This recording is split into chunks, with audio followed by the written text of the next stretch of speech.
Bom dia! Essa semana eu vou contar algumas histórias que estão na Bíblia e a gente vai refletir um pouquinho sobre elas. Vou começar hoje com a história do rico e de Lázaro. Você se lembra de Lázaro? Eu vou contar essa história rapidinho e a gente vai meditar um pouquinho nessa palavra para a gente ver o que a Bíblia esconde aqui. Porque Jesus falava por parábolas, mas aqui ele contou um caso real. Porque a parábola é quando ele começa assim: havia um certo senhor, havia naquelas terras. Então isso ele está contando. Mas quando ele dá nome às pessoas, então não é parábola. São histórias verídicas.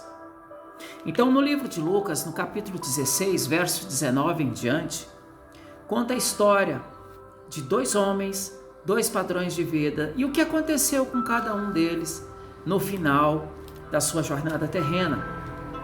E a palavra começa dizendo assim: Ora, havia um homem rico que vestia-se de púrpura e linho finíssimo e vivia todos os dias regalada e esplendidamente.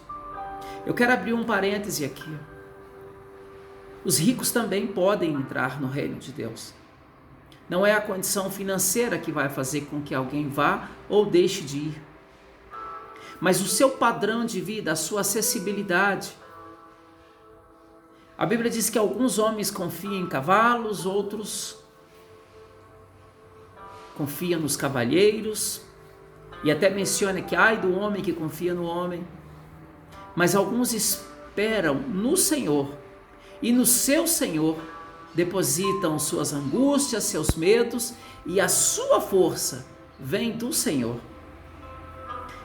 Então Deus não aceita dividir a sua glória celestial com essa glória terrena, que é o dinheiro. Nós podemos ter dinheiro e honrar a Deus com aquilo que Ele nos faz. A prosperidade é um dom divino. Havia também um certo mendigo chamado Lázaro que jazia cheio de feridas à porta daquele. E o mesmo desejava comer das migalhas que caíam da mesa do rico, e até os seus cães vinham lamber-lhes as feridas. Então a gente vê aqui um homem que necessitava de ajuda, que ele tinha uma vida de certa forma dependente. E ele ansiava por comer daquilo que sobrava da mesa do rico. Aconteceu que o mendigo morreu e foi levado pelos anjos para o seio de Abraão. Seio de Abraão, ainda até o tempo de Cristo, eram assim: todas as pessoas eram enterradas e todas tinham na terra mesmo, abaixo da terra, um local que se chamava Seio de Abraão. E elas eram recolhidas ali até chegarem o tempo do seu juízo. E quem morreu antes de Cristo teve o seu juízo na subida dele. Então, há 2000 anos atrás, Jesus recolheu aqueles que já estavam esperando nele. Alguns ressurgiram. A Bíblia fala que depois que Cristo subiu, alguns homens e mulheres que já tinham morrido estavam andando por Jerusalém. Mas aqueles que estavam salvos no seio de Abraão, estes subiram para a glória junto com Cristo. E aqui diz que quando o mendigo morreu, ele foi levado para aquele lugar de descanso, chamado seio de Abraão. E os anjos o vieram buscar. E diz que o rico logo depois morreu e que ele foi sepultado. Olha a diferença. O pobre foi buscado pelos anjos, não porque era pobre, mas pelo padrão de vida. A Bíblia diz que ele sofreu males, mas ele não precisava necessariamente de estar nesses males, ainda que ele fosse um pobre que pudesse correr atrás. E a Bíblia diz isso, que até o fim dos nossos dias nós vamos viver nessa dependência de suor do rosto, a gente conseguir ganhar o pão de cada dia. Mas aqui esse homem de alguma forma era leproso, talvez, a Bíblia não fala, mas ele era dependente, quase certamente ele tinha algum tipo de dependência, né, que não o permitia sair, mas ele passava por aquilo, pelas provações, e ele não encontrou resposta para as suas angústias em meio àquilo que o rico poderia lhe dar. Aconteceu que o rico foi sepultado, então ele não teve anjo de Deus buscando ele. Por quê? Porque ele adotou aquele estilo do eu mesmo, do seu umbigo, o resto era resto. Essa era a ideia que ele tinha. Não é muito diferente nos dias de hoje. Mas diz assim a palavra, que no inferno, estando o rico em tormentos, ele ergueu os olhos e viu ao longe Abraão e Lázaro em seu seio. Eu quero aqui deixar bem claro uma coisa, existem dois caminhos. Ou a pessoa vai para o inferno, ou a pessoa vai para o céu. Aqui o seio de Abraão retrata o céu. Não existe um terceiro caminho, tá? Então muitas vezes se prega que existe um caminho intermediário, onde a pessoa vai e que depois de um certo tempo os pecados são expurgados e ela sobe. A Bíblia não menciona isso em lugar nenhum. Eu não quero ir contra a crença de alguém, mas é interessante você ter tudo aqui. Aqui é a palavra da verdade. Essa palavra aqui, ela não tem jeitinhos, sabe? Existe ainda a outra religião que fala que o homem que cai em pecado, ele pode voltar e voltar e voltar até ir se amoldando.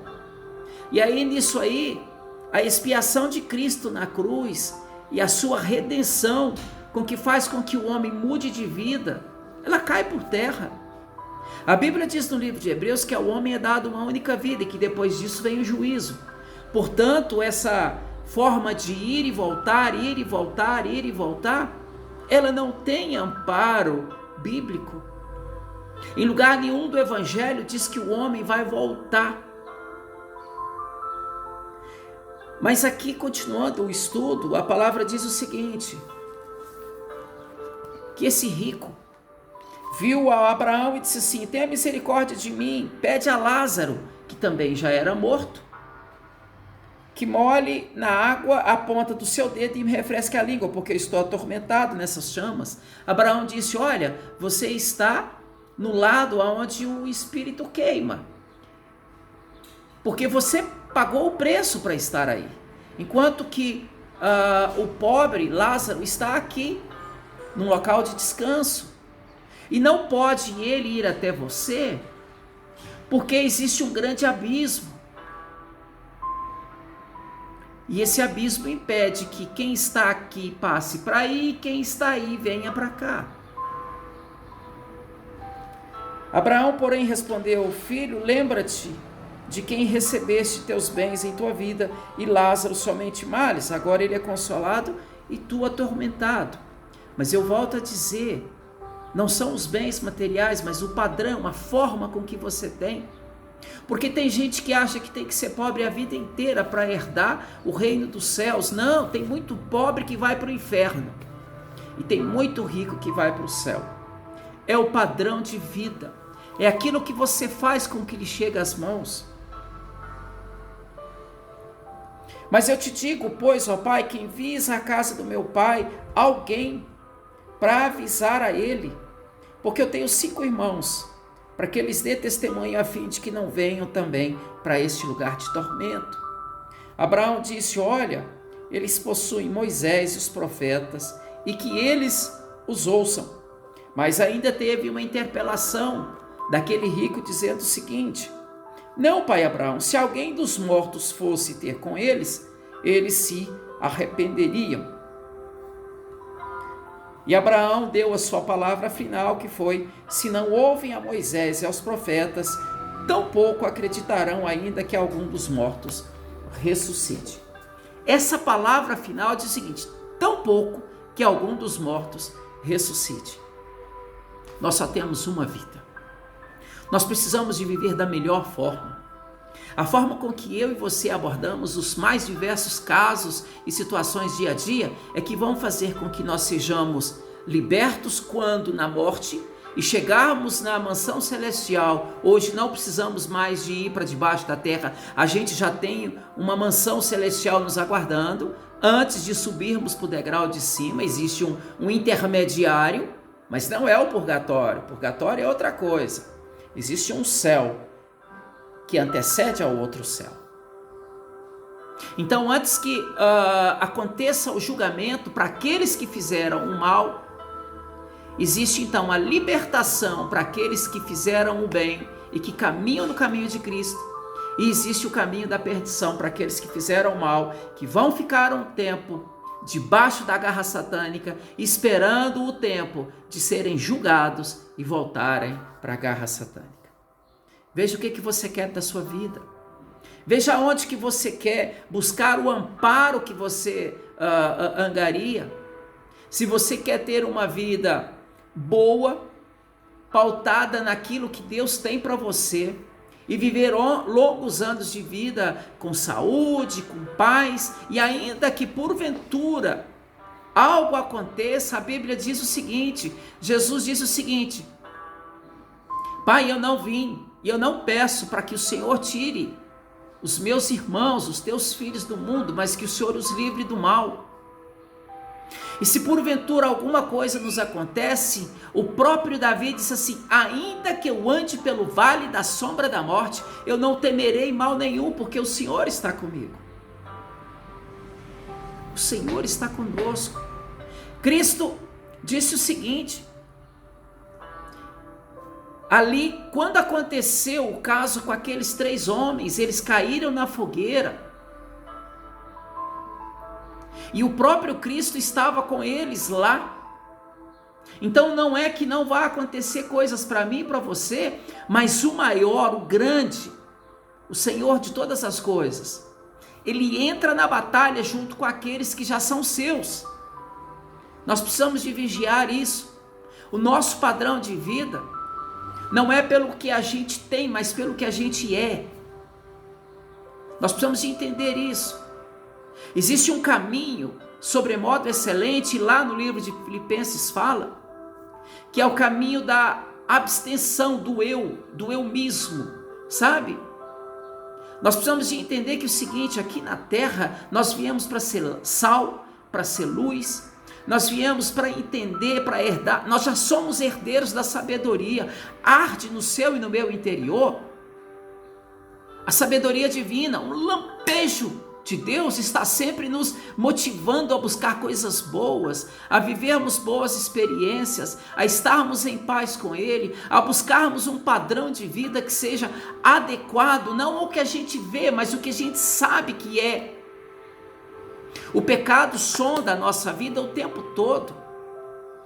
Mas quando nós buscamos na palavra de Deus a resiliência, o cuidado, o zelo, então essa palavra nos ilumina, nos traz conforto, nos traz saúde, nos traz sobretudo paz.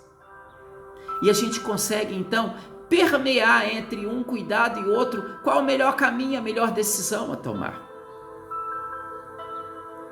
Nós viemos aqui para traçar um caminho, para traçar, sabe? E esse caminho, ele algumas vezes ele é bom, ele é saudável, em outras vezes ele é difícil, ele às vezes passa por, até mesmo por doenças, mas o fato é que ainda que no vale da sombra da morte venhamos a passar, a gente sabe que o próprio Deus está conosco e não peça sobre ele um juízo de que ele quer que uns vá para o inferno, outros vá para o céu. Não, esse juízo ele é nosso. O que tem na mente de Deus é o que ele fala em Jeremias: eu bem sei os pensamentos que tenho a vosso respeito.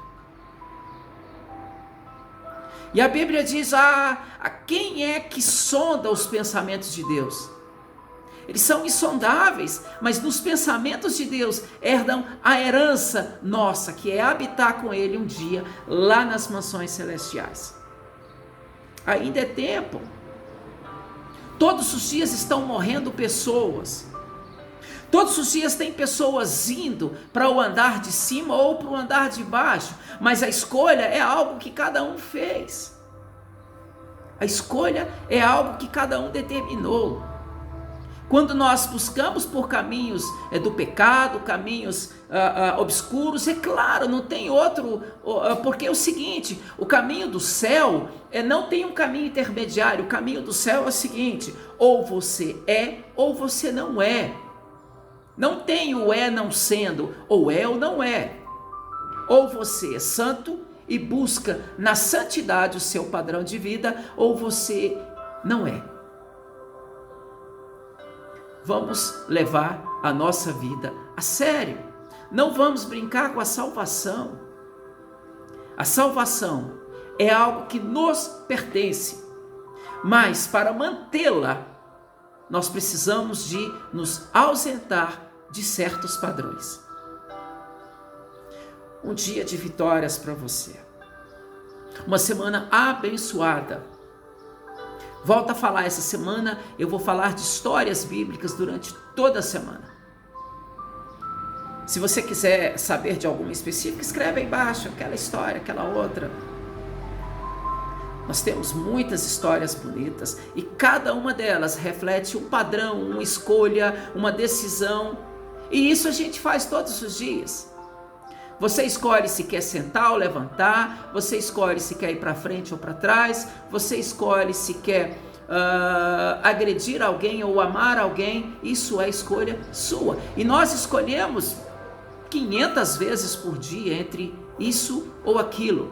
E é no poder dessa decisão é que nós vamos chegar à virtude que alcança Deus ou não. Ou não. Lembrando o seguinte, aquele que ora é bom, ora não é, então esse na realidade não é, porque Deus não aceita morno, ou você é bom ou você é ruim. Morno, ele não aceita. Pai, abençoe esse dia, abençoe a mente desse irmão, dessa irmã, dos teus filhos, meus irmãos, que cada um deles busque aperfeiçoar o seu próprio crescimento, o seu eu, e que busquem sempre a tua presença, porque a tua presença, Senhor, é o que nos separa de tudo aquilo que o mundo tem, de tudo aquilo que o diabo quer que vivamos. Pai, porque a tua luz não deixa com que nenhuma treva nos achegue. Meu Deus, eu abençoo cada um deles, no teu nome, no nome do teu Filho e pelo Espírito Santo. Amém? Toma posse, dia de vitórias para você e até a próxima.